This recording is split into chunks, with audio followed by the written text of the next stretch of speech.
варзишгари 62-солаи тоҷик Сарашо Қувватов, ки давоми як соли охир дар талоши ба даст овардани эътирофот барои маҳораташ буд, ба мақсад расид. Сарашо Қувватов дар ин сину сол дар 1 соату 40 дақиқа 2100 маротиба бо пой болофишорӣ намуда рекорди навро сабт намуд. Ин рекорди Сарашо Қувватовро клуби байналмилалии рекордгузорҳои Интерстронги Русия ба қайд гирифта, ӯро бо диплом қадрдонӣ кард.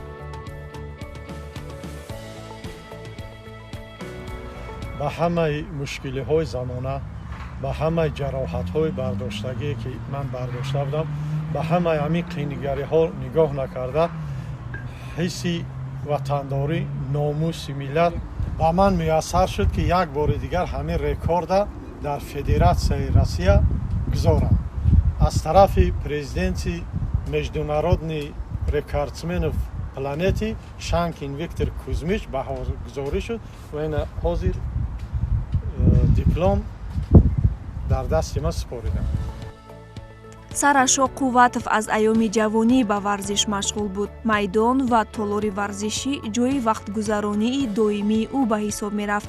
Машқҳои пайваста бар он боис гардид, ки шумораи пӯфишории худро ба чунин адад расонида, хешро ҳамчун рекордгузори тоҷик дар арсаи байналмилалӣ муаррифӣ намояд. ба ҷавонони Тоҷикистон ҳаминро гуфтаниям, ки машқу тамринро зиёд кунанд, номи миллату ватанро дар арсаи байналмилалӣ баланд гардонанд.